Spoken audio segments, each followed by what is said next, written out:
அஸ்ஸலாமு அலைக்கும். Hi friends, welcome to Heena kitchen. இன்றைக்கும் ஒரு புது வீடியோட உங்களை சந்திக்கிறேன். வீடியோ லாஸ்ட் வரை ஸ்கிப் பண்ணாமல் பாருங்கள். இந்த வீடியோ உங்களுக்கு யூஸ்ஃபுல்லாக இருக்கும்னு நினைக்கிறேன். வாங்க வீடியோக்குள் போகலாம். இந்த வீடியோ அடுத்தது லாஸ்ட் வீக் தான். அப்படின்னா மகள் ஸ்கூல் டூர் கொண்டு போனேன். அதுக்காக வேண்டி சாப்பாடு செஞ்சு அந்த சாப்பாடு பழுதடையாமல் இப்படி ஒரு நாள் ஃபுல்லாகவே உங்களுக்கு வச்சுக்கலாம். இப்போ ஸ்கூல் டூர் முதலாக எங்களை விட்டு டீச்சர் புள்ளைகளோட போகிறது. ஆனாலும் கொஞ்சம் பயமும் கூட. அதுக்காக வேண்டி கொஞ்சம் திங்ஸ்கள் வாங்க வந்துச்சு. அதாவது செருப்பு, அதாவது செப்பல் ஒன்று வாங்கியிருந்தேன். அதோட கொஞ்சம் பெரிய தொப்பி ஒன்று. ஏன்னா சரியான வெயில் அந்த டைம் எல்லாம். இப்போ தான் கொஞ்சம் கொஞ்சம் மழை தூறுது. இப்போ இதுக்காக வேண்டி எல்லாம் பேக் பண்ணி வச்சுட்டு அடுத்து இந்த சாப்பாடு பார்சல் பண்ணதுக்காக வாழலையும் அதையும் நேர காலத்தோட வெட்டி வச்சுட்டேன். இப்போ இது நைட் இந்த வாழலையும் வாட்டி வச்சுட்டேன். அப்போ காலையில் எங்களுக்கு எடுத்தோடனே சாப்பாட்டை பார்சல் பண்ணிடணும். இப்போ இந்த வாழை இலைகளில் போட்டு பார்சல் பண்ணி பாருங்கள். அந்த சாப்பாடு கொஞ்சம் கூட பழுதடையாது. நான் நைட்லேருந்தே கொஞ்சம் கொஞ்சமாக வேலையெல்லாம் பார்த்து வச்சுட்டு அப்போ காலையில் இருந்தோடனே எங்களுக்கு டக்குன்னு வேலையை முடிச்சிடலும்.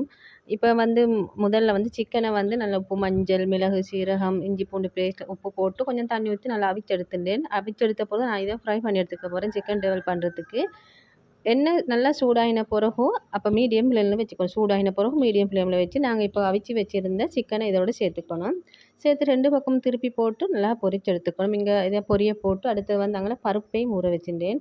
ஒன்று வேலை அங்கே பார்த்து இங்கே பார்த்து அப்படி இப்படியோ வேலையை செஞ்சு முடிச்சுட்டேன் நேர காலத்தோடு.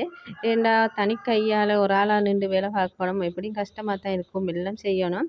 இப்போ பருப்பை ஊற வச்சு இன்றைக்கி பருப்பு தேங்காய் பால் ஊற்றாமே தான் பருப்பு அவியல் மாதிரி செய்ய போகிறேன் எண்ணெயில். இப்போ இதுக்கு நாங்கள் பருப்பை நல்லா ஊற வச்சு கழுவி எடுத்துக்கணும். பருப்பை முதல்ல நாங்கள் வேக வச்சுக்கணும். இது எதுக்குமே நாங்கள் தேங்காய் பால் சேர்க்குறதில்ல. தேங்காய் பால் சேர்த்தா தானே இதெல்லாம் உங்களுக்கு கறிகள் எல்லாம் கொஞ்சம் பழுதடைய பார்க்கும். தேங்காய் பால் சேர்க்குற கறி ஒன்று செஞ்சேன். நான் அதையும் லாஸ்ட்டில் காட்டுறேன். இப்போ இந்த பருப்போட வெங்காயம், பூண்டு ஒரு 4-5 பூண்டு சேர்த்துக்கோங்க. இதோட கொஞ்சம் கறி மிளகாய், பச்சை மிளகாய் சின்னது பெரிய சேர்த்து ரொம்ப கருவேப்பிலை சேர்த்துக்கணும். இதுக்கு கொஞ்சம் மஞ்சத்தூள், மிளகுத்தூள், கொஞ்சம் போல் மிளகாய்த்தூள் சேர்த்துக்கோங்க. மிச்சம் சேர்க்க தேவையில்லை. சேர்த்த பிறகு இதோட ஒரு ஏலக்காய், ஒரு பட்டை துண்டு போட்டுக்கோங்க. போட்டு கொஞ்சம் உப்பு சேர்த்து இதை அப்படியே நல்லா வேக வச்சுக்கணும்.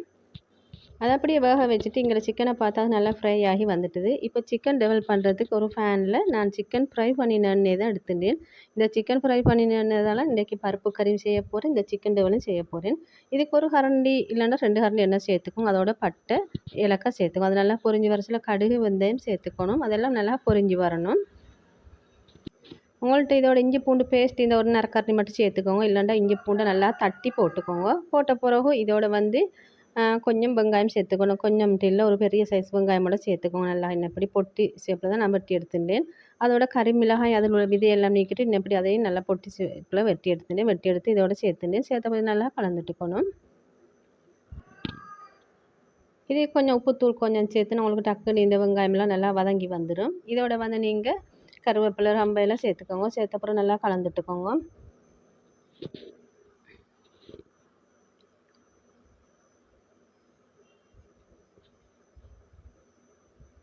உங்களுக்கு இந்த சிக்கன் டெவலுக்கு கொஞ்சம் தக்காளி சேர்த்துக்கிறேன். என்கிட்ட தக்காளி அன்றைக்கி முடிஞ்சிட்டு எடுக்கவும் மறந்துட்டேன்.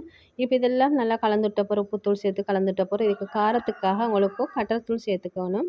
உங்களுக்கு எந்த அளவு காரம் வேணுமோ அந்த அளவுக்கு ஏற்ப சேர்த்துக்கலும். கட்டர்த்தூள், மிளகுத்தூள், கொஞ்சம் தனி மிளகாய்த்தூள் சேர்த்துக்கோங்க. சேர்த்து இதெல்லாம் கலந்துட்டுக்கோங்க. ஒரு பிஞ்சளவு மஞ்சளும் சேர்த்துக்கோங்க. சேர்த்து நல்லா கலந்துட்டுக்கணும்.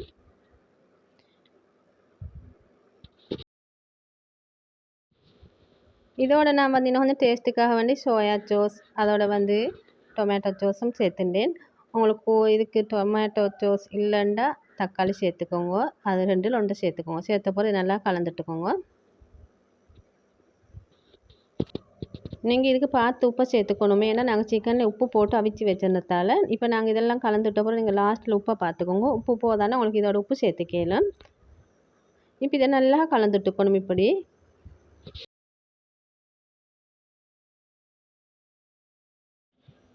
இப்போ இது நான் நைட் ஒரு 11 மணி போல் தான் செஞ்சு வச்சுருந்தேன். அப்போ காலையில் எழுந்த உடனே இந்த கறிகள் எல்லாம் சூடு பண்ணி நல்லா ஆற வச்சு போட்டுக்கிளம்புது. சிக்கன் டெவல் ரெடி ஆகிட்டு இதை அப்படி எடுத்து வச்சுட்டு அடுத்து பருப்பு கறி செய்ய போகிறேன். அதுக்கு முதல்ல இந்த கத்திரிக்காய், வாழைக்காய், களியாவுக்கு அதையும் பொரித்து வச்சுட்டேன். இப்போ இந்த பருப்புக்கு அந்த கோழி பொரிச்ச எண்ணெயில் தான் அதையும் செஞ்சதுக்கு அப்புறம் அதுக்கு ஒரு 2 கரண்டி மட்டும் எண்ணெய் சேர்த்துக்கணும். எண்ணெய் நல்லா சூடாகி வரிசையில் அதுலேயும் ஒரு ஏலக்காய், ஒரு பட்டை போட்டுக்கோங்க. போட்ட பிறகு ஒரு பூண்டு ஒரு 3 மட்டும் நல்லா தட்டி போட்டுக்கோங்க. போட்ட பிறகு அந்த பூண்டு நல்லா பொரிஞ்சு வரணும். அதோடைய கொஞ்சம் கடுகு, வெந்தயம் சேர்த்துக்கோங்க. சேர்த்து எல்லாம் நல்லா கலந்துட்டுக்கோங்க. இதெல்லாம் நல்லா எண்ணெயிலே நல்லா பொரிஞ்சு வரட்டும். இப்போ இதோட வந்து கொஞ்சம் ரம்பையில கருவேப்பிலை சேர்த்துக்கணும். சேர்த்து எல்லாம் கலந்துட்டுக்கணும். இந்த கோழி பொரிச்ச எண்ணெயில் இந்த பூண்டெல்லாம் நல்லா பொரிஞ்சு வர டைமுக்கு நல்ல ஒரு மணம் வரும். இப்போ இதோட நீங்கள் வெங்காயத்தை வந்து நல்லா கையால் எப்படி உதிர்த்து போட்டுக்கோங்க. ஒரு பாதி அளவு வெங்காயம் இருந்தால் போதும் இதுக்கு. ஏன்னா நாங்கள் பருப்புலேயும் ஏற்கனவே வெங்காயம் சேர்த்துக்கிறதால இப்போ பருப்பு கறி இந்த அளவு மாதிரி வந்திருக்கணும். நல்லா குழஞ்சி இல்லாமல் ஒரு அளவுல மாதிரி.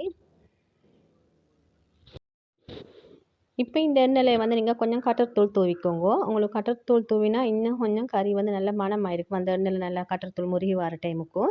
இப்போ இதோட வந்து நாங்கள் வேக வச்சு இந்த பருப்பையும் இதோட சேர்த்துக்க வேண்டியதான். இப்படி சேர்த்து நல்லா கலந்துட்டுக்கணும். இப்படி கொஞ்சம் கொஞ்சமாக ஒரு கரண்டிக்கு எடுத்து இப்படி பருப்பை சேர்த்துக்கோங்க. ஒரு நாளைக்கு நீங்கள் பருப்பு கறி இப்படி ஆக்கி பாருங்கள். ஒரு நாள் ஃபுல்லாகவே அந்த கறி வந்து பழுதடையாமல் அப்படியே இருக்கும். உங்களுக்கு பயம் இல்லாமல் இந்த கறியை செஞ்சு வெளிகள்லையும் எடுத்துகிட்டு போகலும்.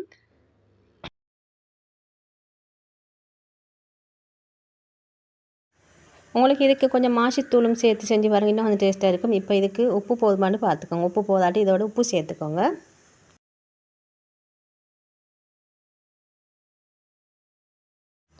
அடுத்து வந்து இந்த களியா கறி செஞ்சது வந்து காலையில் தான். காலையில் நம்பி இந்த தேங்காய் பால் எல்லாம் கூட்டி தான் அந்த கறிக்கு வச்சுருந்தேன். இந்த தாளிப்பு எதுவும் சேர்க்கல. இப்போ இங்கே ரைஸ் குக்கரில் ரைஸை போட்டு அந்த ரைஸ் குக்கரும் மண்டைக்கு வேலை செய்யலை. என்ன நேரம் தானோ சரியா. இப்போ கடைசிக்கு அதையும் வந்து கேஸ் அடுப்பில் வச்சு வேக வச்சு எடுத்துட்டேன். எல்லாம் வந்து எல்லாம் ஆற வச்சுட்டேன். இப்போ வாழையிலையும் நல்லா கழுவி ஒரு டிஷ்யூவெல்லாம் நல்லா தொடச்சி எடுத்துட்டேன். இப்போ ரைஸை வந்து நான் நல்லா ஃபேன் காற்றுல வச்சு தான் ஆற வச்சு தான் இதில் பார்சல் பண்ணி எடுத்துட்டேன். இப்போ அதில் வந்து அந்த கறி வந்து சிக்கன் டேபிள் பருப்பு, அடுத்தது வந்து களியாக்கறி, இந்த மாசிச்சம்பல் ஒன்று செஞ்சுருந்தேன். எப்படியும் பிரின்சிபல் அறிவிச்சிருந்து 5:30 போல் வர சொல்ல, எப்படியும் நாங்கள் போய் சேர்ந்து அங்கேருந்து எல்லாம் செக் பண்ணி புழுகளை எல்லாம் ஏற்றி முடிய சொல்ல எப்படியும் 6 மணி ஆகிட்டு பஸ் வழியாக சொல்ல அங்கேருந்து. அல்ஹம்துலில்லாஹ் பஸ்ஸும் அங்கேருந்து டைமுக்கே புறப்பட்டுட்டு நாங்களும் அங்கேருந்து வந்துட்டோம். ஒரு கவலை தான் பிள்ளைகளை விட்டுட்டு வாரேன்ட்டு. ஆனால் டீச்சர்மார் பிரின்சிபல் எல்லாம் நல்லாவே பார்த்துட்டாங்க அவங்கள.